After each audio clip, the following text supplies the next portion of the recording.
Okay, so we always start with a centering in this class. So why do you think we do that? To relax and settle down. Yeah, exactly. And why do we want to do that? Get our heads in the right place. Yeah. I mean, does everybody kind of, I mean, I'm just, maybe I'm preaching to the converted, but it's my feeling that when you're in a centered place, that makes it more likely that you assimilate information and use it wisely. Does that seem fair? Yeah, so that's the point of it. And in any situation, we want to be able to have little touchstones that will take us back to our center so that when the going gets tough, we can get back to our best way of being and give of our best in any situation. Okay, so what I'd like you to do to start with is just acknowledge how you are in this moment. So what did you bring to this session as you arrived? Maybe there's some anxiety there, or excitement, or a sense of duty. I don't know. Maybe you got some pain somewhere. Maybe you're a bit tense. But just acknowledge what's going on with you right now. And when you've kind of paid attention to that, let's move to a center. So let's bow in first.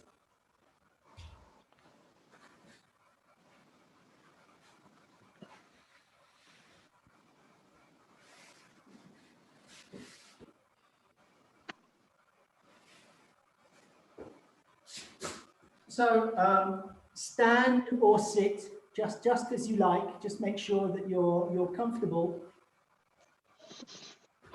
And I just want you to focus on something that makes you feel really good about life.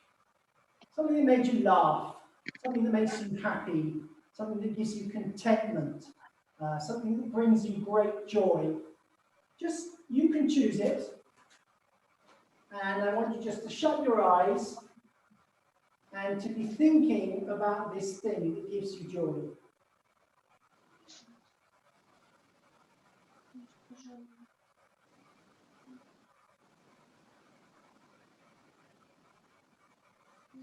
Maybe as you do this, and you put yourself in that place, maybe there are certain sounds that you associate with it.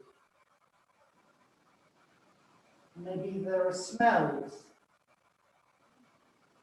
or a sense of touch. And probably you can look around you in this place, or whatever you're doing in your head. And what do you see? What are the colors? Ну, у меня сессия идет, ты что выключил? And how does it feel to put yourself back in that place? And maybe you can observe what's shifting in your body. Maybe there's a greater sense of relaxation, of more energy, and just a kind of buzz about it. No, I don't want to pull you away from that place. I'm going to ask you what changes you noticed. So, anyone care to offer me something? Hello, Michael. Very nice to see you, by the way. Any observations? Yes, can I say? Yes, please. Well, it's just one feels centered immediately, or very soon centered, and sense of lightness in the body, not too heavy, balance between earth and sky, and the heart is open. Nice. Joanna, did you have your hand up? Yeah, if you had your hand up, great. If you didn't, you don't have to say anything. No, but I can share something. For me, it was just like I remembered some funny stories, just like the balloon with Richard. And the immediately point that I started laughing came this good sense of joy, but of course, no balloons, no Richards, no story going on. But it's a good place to be, just feeling the joy. So it's kind of, I just got inside this place. Yeah. Not external. So, I mean, hopefully you all feel a little bit brighter than you were before you started the exercise. And I talked you through it, but I bet you could take yourself to that place in about 15 seconds if you had to. So just imagine how many times that all you need is a little bit of space of 15 seconds while you take yourself back to that place before you respond to whatever's going on around you. I know you haven't always got 15 seconds, but very often you do. And we don't take the time to just find a better version of ourselves and respond in the best way rather than the first way that we feel like doing. Okay, so I'm going to remind you of last week we did shihonage. How many circles did you find in your homework? Did any of you do it? I thought that my cut was very straight, no circles in the cut. Okay. It was a dry cut, maybe. Okay, so I was thinking about the response rather than the cut, but take a look. Yep. Okay, can you see me? Does my arm fall straight down or does it follow a circle?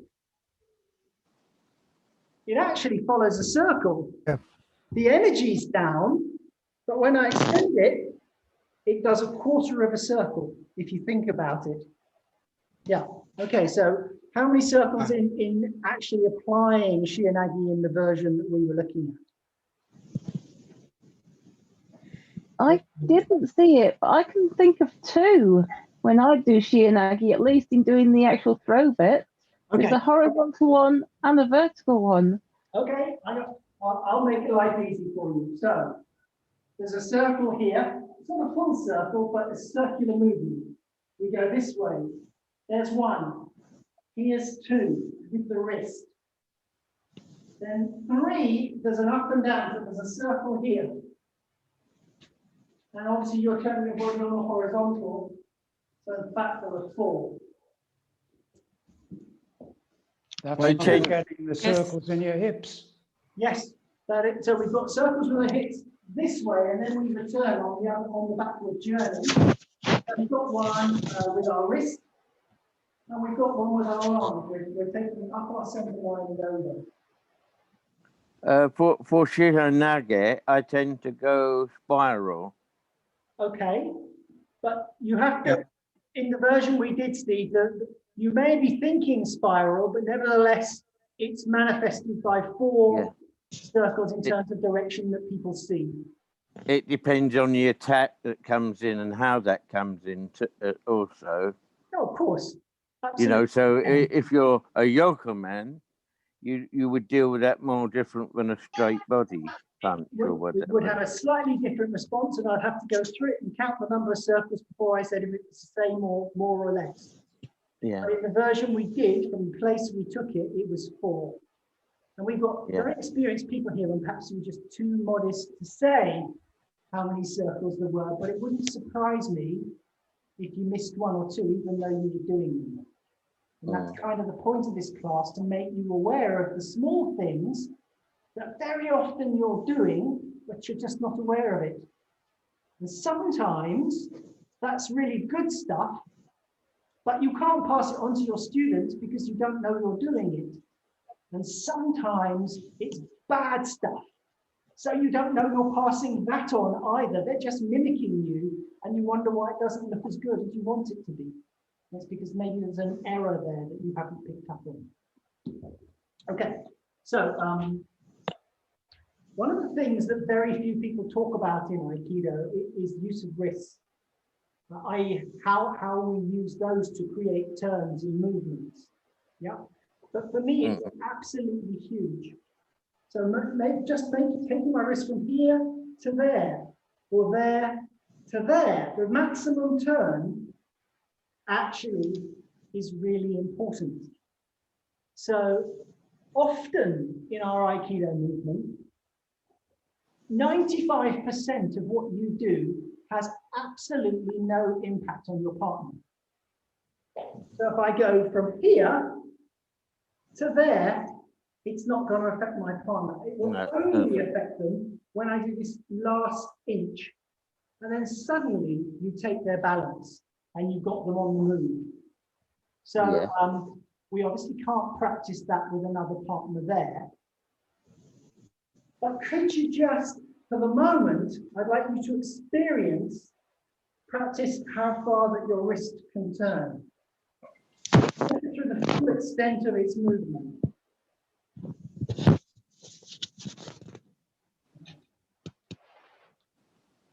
So we know that in Aikido, if I can give you a picture of a compass, one end of the compass, the movement is so tiny you can't see it. It is turning, isn't it, as you make the circle with the pencil on the outside?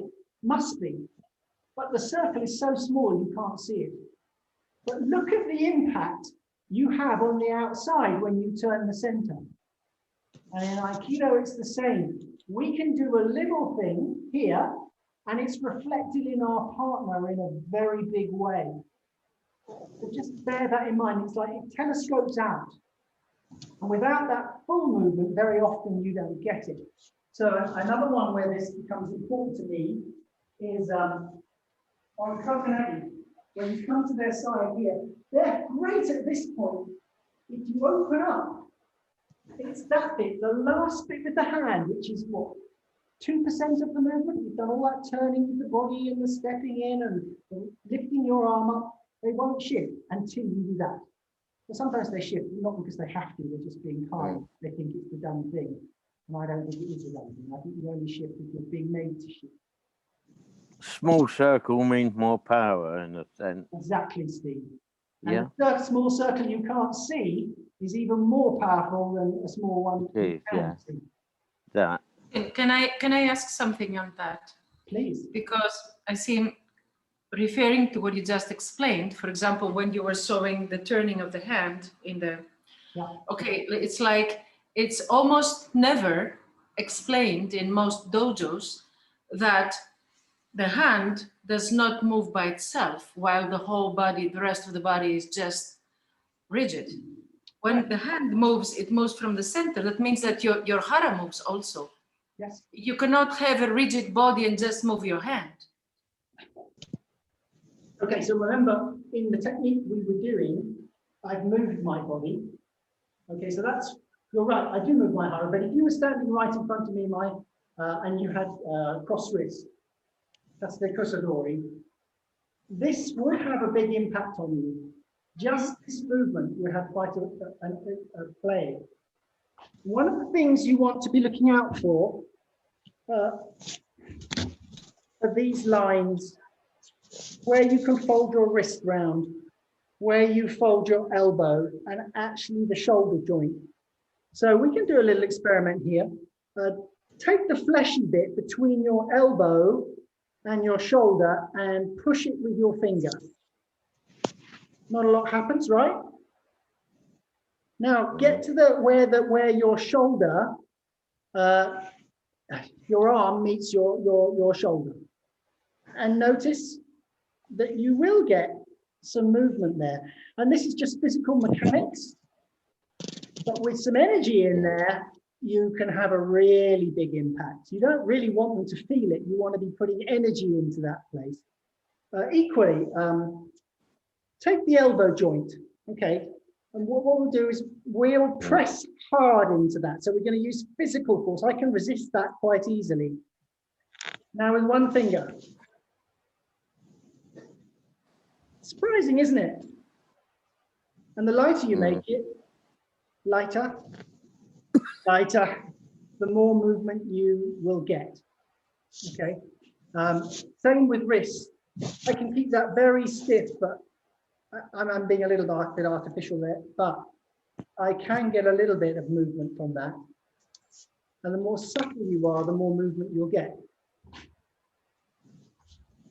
And when you're doing this movement to meet your partner's wrist, this thumb goes into that line. Sorry, goes into that line. Yeah, so my thumb meets there, and that's where I draw them from. So if I pull from there, I don't get a lot. But actually, if I draw out from there, just try that for me. See if this works for you.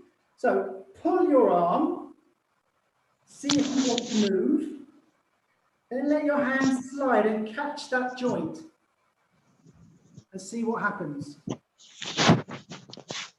Now, if you can do that to yourself, just imagine doing that to a partner. It's really effective. So you're not pulling anyone anywhere, you're guiding them as to where you want them to go. So when we started that move last week, we started off in center, and so did our partner. And they pretty much stay in center until this point. This point. And as you turn this wrist, you bring them out of center, and that's when they have to follow you. So I just wanted to share that with you because I forgot to do so last week. Now we're going to look at tenchinage, if I may. So let's look at the different movements that are in there. And we're going to imagine that we're being taken from a moritatori, so two hands from the front. So the first movement, if they're dead in front of you, is that your front foot slides out to the side. So pick a line in the room you're in. Imagine that your partner's on that. Place your feet either side of it. And then you take a step that brings your back foot across that line. And you can imagine that you're standing right by their side now. Is everybody happy with that? Yes? Okay. So we're not talking about anything dramatic.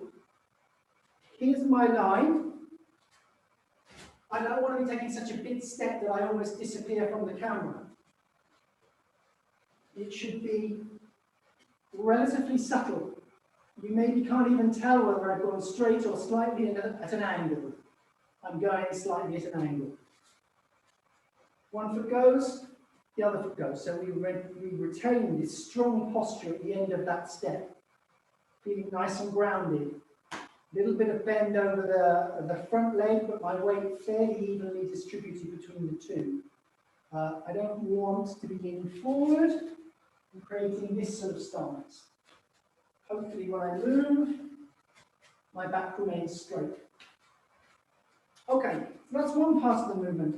The second part of the movement, I'll come closer for you, is to turn your wrist and drop your hand down.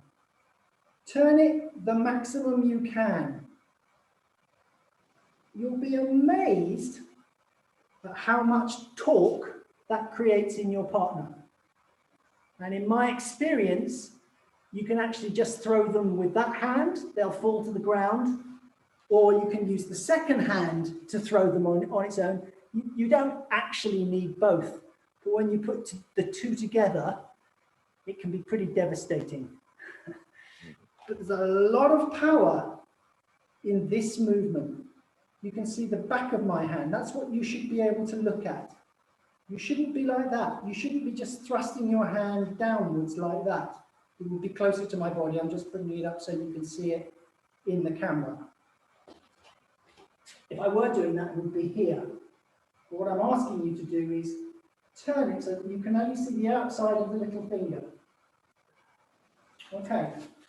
So there's one step and one turn of the arm which you're going to drop down. While you're doing that, this arm folds at the elbow. You bring your elbow into your center line and you lift. And there would come a point where you would meet resistance. And at that point, guess what you do? You go away from the resistance. We avoid blocks, don't we, Joanna? And then we turn our wrist and we step again. So without the step, this hand, the elbow comes in to the center line. We lift, we turn, and we enter. Sometimes I might lift and open up and come. It depends on the velocity, the speed at which I'm being attacked. But I'm going to just do the short form for the moment. So let's try and do it together. So we step to the side. We're going to do 3 things together. We're going to fold our elbow, turn our wrist, and step all at the same time. 1. I usually will drop down a bit, because what I want to do is I want to attack their center. I want them to feel like someone's just punched them in the guts. And indeed I could, but I'm not going to. Why do we fold the elbow? Because if they're extending their feeling, I can't break their unbendable arm. When I bring my elbow in, it changes them altogether, and you'll notice that their arm folds. I can't prove it to you here, but it does. So, 3 things. Wrist, front foot's going to step, your elbow's going to come in. 1. This is going to be your finishing posture. You're going to be lowered your body a little bit. Let's go back. 1. And then as you rise, you're finished. You should be looking at the back of your front hand at this point. If you don't turn your hand at that point, a good uke will feel you and they will resist. You'll get a clash. Okay, so you don't want a clash.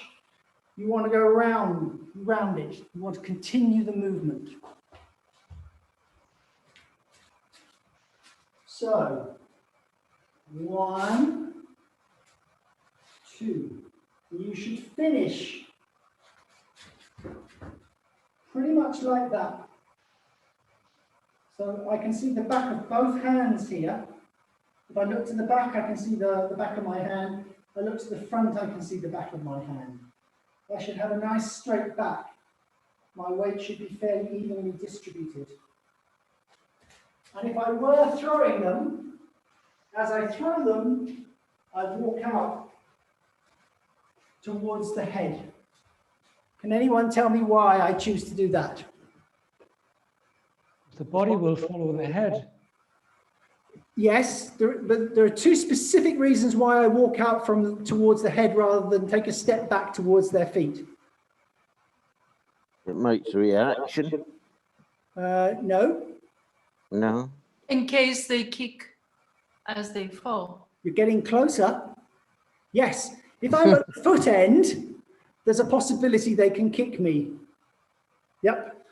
If I walk out by the head, they're going to be at least 6 foot-ish away from me by the time they get up, because they've got the length of their body away from me, haven't they? So I've created some space. So if they decide to attack again, I've still got plenty of time to see it and to do what's necessary on that occasion. Right. There's another reason. Because I want to maintain connection for as long as possible. Personally, I hate it when people throw like this and they just stop and the body rolls away. They lose connection much earlier than they need to. I think it's something to enjoy. So you follow until they have to let go. But they have to let go a lot sooner if you just hold your ground and it's not as safe for you. Does that all make sense? It's what they call zanzin. Yes. Right. Zanzin. Does it make sense to everybody? Yes. Yes. Cool. Okay, so just in your own time, practice it on the left side and practice it on the right side.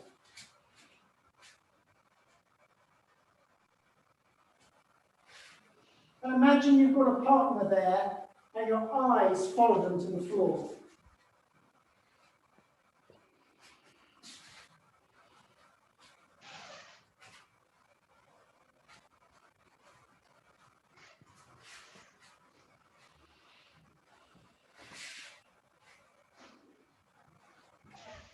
So we've got some themes playing out here. We're working on that center line again.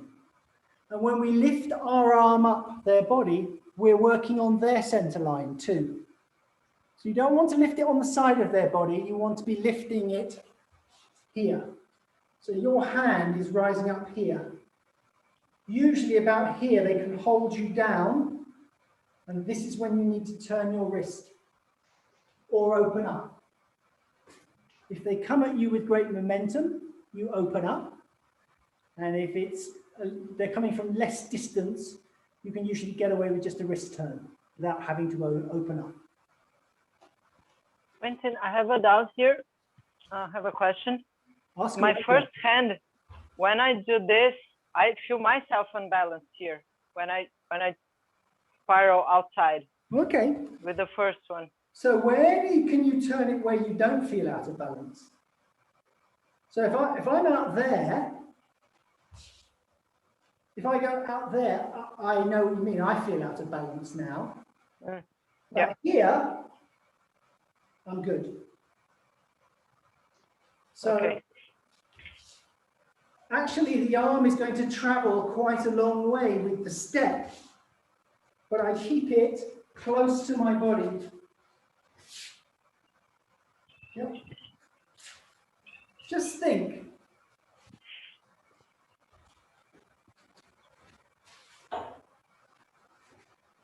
Imagine I wanted to hold somebody down.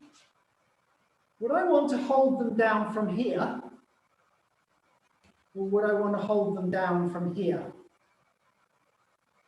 You want it close, don't you? Because now the whole of the verticality of me is above them.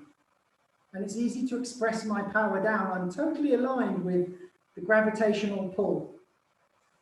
Out here, not so much. It's not going to take much strength from them to overwhelm me. So I'm going to try and stop that Joe going up when I lift it with this side. I can't. From here, I cannot lift it. So that's something, if you had a Joe, you could try that now. Can you lift it from the other end? I absolutely can't from here. What about now? Yes, I can. I can't stop that. So we want to be operating it close to our body. Joanna, does that make sense? Do you want to just try it? And now close to your body. Yep. For sure, if you had to push a spade into the ground and it had a very broad handle, you wouldn't ever have this, but imagine it did, you would never try and dig like that, would you? You'd want to come to the middle. That's why a fork handle is designed like it is, so that it will sit right in the middle of you when you're trying to dig the garden. Does that make sense? Yep. Cool. Okay. What else can I tell you? Not a lot. Let's give it another couple of goes.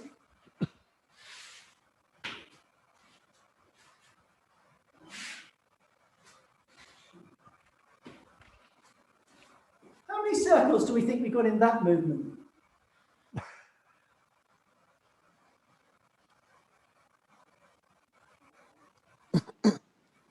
What do we think? Is it 3? I think 3. Well, actually, maybe 4. So you've got this hand turning, so that's 1 circle. There's this rotation, so that's 2. And as you lift, you get 3. So you have to spiral back the other way. And as you're stepping in, there's a little swivel of the hips, maybe, as you step in. So there's at least 3. 3 is probably more realistic, actually, I think. Yeah. On this particular technique. Is there another circle as you come in behind? Do you circle in behind them rather than going? Sometimes you do. You kind of zigzag. It's more of a zigzag usually, Finn. You usually step to the side and then you step slightly behind them. And that's very powerful too. But notice that when you step, that first step, you don't want to step beyond them. And you want to step close to them. You don't want to leave a gap. Which is another point I wanted to make about shihonage. Imagine that's my partner's body. When I've done this part of the movement and I'm coming into their side, I don't want that. If you try to do your circle around at this point, they can take you down. You need to be in touch with them the whole time. You need to spiral around their body, turn around their body. Does that make sense? Yep. One, because your turn will be much quicker, because you're right in the center of the movement. You're not stepping towards the outside. Two, you'll make it much harder for them to counter you. And three, your circle is smaller and therefore quicker. So the technique works faster. Okay, how are we doing for time? Okay, any questions on any of that? No. Okay. I have a question. Yeah, Patrick. When you're offering to your partner, do you offer your hand straight to their center? Yeah, kind of handy. Okay. To be honest, if you think about it, if I'm offering like this, are you going to come at me two hands from the front? Probably not. You know, it's a bit like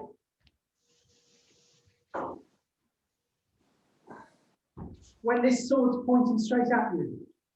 Are you really going to come straight on to that? I don't think so. So you really only do this with an open stance. You'd be saying, oh, come on. We don't want to fight about this, maybe.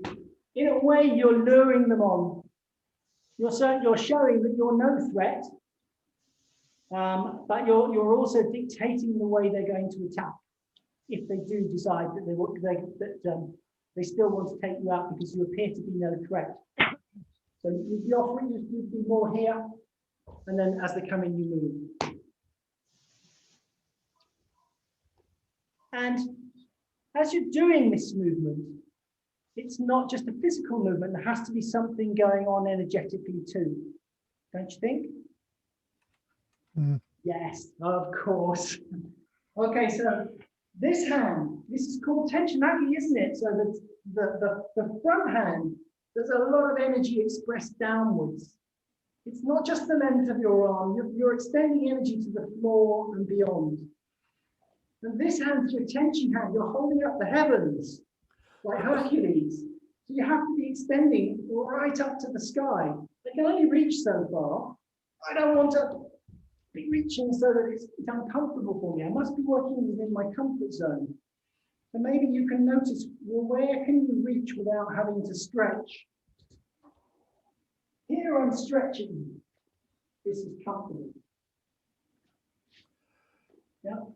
So you want to notice if when you're doing these techniques, where, like you did, Joanna, you said you felt unbalanced when the arm went away from your body. You have to notice those things. And when you notice them, what adjustments do you have to make to stop feeling unbalanced? This is where your teacher within will tell you after a while. You know, you can just play with it until you go, oh, that feels better. Yeah. Energetically, not only am I expressing a lot of energy, but I'm seeking connection with my partner. Yep, so I'm looking to feel what's going on with them. I'm looking to guide their energy too. And I guide it, as I said earlier on, specifically up their center line. Then I take it to that side of that before I do the throat. And then, of course, the heaven hand also goes to the ground. So what feeling or image are you using in your mind and body to do that? Well, I guess it would change during the movement, Patrick. And the honest answer is that I'm not creating a picture. Usually when I do this, I'm just doing it, but I am changing the direction of the energy as I'm moving through the movement. So do you have a feeling in your body that corresponds? It's a good question, which will help Vitaly. I feel a lot of power from my center. I feel quite warm, actually. I can feel a strong flow of outwards, forwards and back, up and down. although we travel in different directions, when you extend ki in all directions, actually. Quentin, it does was that Patrick asking the question? If you form pictures, I would never be able to do that. So I feel exactly what you've just been talking about. Yeah. When somebody attack come through. If somebody attacks off center, then I'll bring my center to join their center from whatever the position is. Yes. So that's a really nice point, actually, Steve. In all Aikido, so what you're trying to do is you're trying to turn me and you into us. Yeah. Right? So me on my own, I have a certain amount of power. You on your own have a certain amount of power. Surely if we can put them together, there will be more power. Right? Yeah. So that's what we're trying to do in Aikido. We're trying to maximize, we're trying to harmonize those energies and lead it in a positive direction. They're coming in a negative way at you. How do you cancel out a negative? You create a positive. And then you ground it. And then something new starts. So, I mean, we're not just talking about something woo-woo Californian here. We're talking about physics, if you think about it. If you think about how energy works when we're talking about electricity, it's exactly this same process, really. So Patrick, I feel generally powerful throughout. There's this sense of warmth and a sense of glow about it. I'll come to you in a second, Finn, but I'm not picturing any of that. I'm just changing the direction. So there's a down and there's an up and then there's an opening, even a small one. There's a small opening here. So there's a slight horizontal movement before I up and I down again. And I'm just feeling them where I feel they are. So what's consistent about is that you feel that in all directions, that energy, and your hands are doing whatever they need to do, but that going out in all directions, what's constant, and then putting together and grounding. Yes, I think so. I've got a very interesting, well, I think it's interesting. Let's see if you find it interesting. We can't do it. We do need another person, but you can try this maybe with your partner. So, you know, the unbendable arm exercise. Okay. Mm-hmm. So when normally I get that, for many years, this is how I would teach it. I would tell the partner, the person I'm testing, to imagine that they were touching the wall that was 6 feet away. So not to focus on the arm, but to imagine that their arm suddenly grew by 6 feet and they were tickling the wall. And that would get them to think outside of their body. And that works very well. But it's very targeted, isn't it? And it kind of forgets all the other directions. So it's pretty strong in that direction, but it's maybe not so strong in any other direction. And then I discovered that if instead of focusing on me and what I'm doing, I focused on the joining together, I was much stronger still. So when they're testing me, my mindset is now, oh, this is interesting. What's going on with Peter, who's testing me here? Oh, look, he's trying too hard. He's using too much strength here. I'm exploring it with him. And that curiosity and that joining together creates real strength, actually, with total ease. You don't have to think about it. And if you think about our Aikido movements, I have to move my energy with your energy, not on my own. So I think this is more in line with our Aikido practice. Thank you.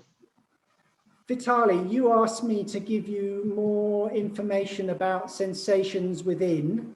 Does that help? Yeah. Thank you. It's throughout my whole body. So, you know, I do feel very, lots of energy coming out of my feet when I want to ground, but very light when I'm moving. I'm shifting between those positions depending on what I need to do. Yeah, so you need to be light to move. You need to be heavy to hold your ground, if you think about it. So I'm either extending lightly as I'm traveling forwards. Yeah, there's a bright feeling to it, if that makes sense. Finn, sorry, question. Thank you. This has been a really helpful session, and it feels a bit like pins and needles, all sorts of connections, reconnecting. So still get chilblains. Just as a curveball, how might we put words to this if we're thinking back to the other evening sessions, Craig Williamson's session? If How we were might to we have put a word to it, for example, I'm in, I'm out, thank you. Can you think of a word that might apply? Well, if we were practicing Brandon's methodology, you've got there's your in, I'm in. If it's a big one, I'm out, and then I'm in again. But in all movements, there must be a time where you come together. So you've always got an I'm listening moment. And when you're doing techniques like the one we're playing with, it's not so obvious to see because your body's over there coming at me and my body's here coming at you. So it looks like there's a clash of titans, doesn't it? But energetically, I don't allow that to happen because I slip to the side perhaps, or I allow my body to open up. So there's always a blend. There's always an I'm listening moment there. So, yeah, I'm not sure it's always possible. Sometimes you're saying two things at the same time, really, with your body, if that makes sense. Okay, we're at the 40-minute mark, and I want to be faithful to what I said there. So I will stop recording now, but if any of you guys have any questions you want to ask them, then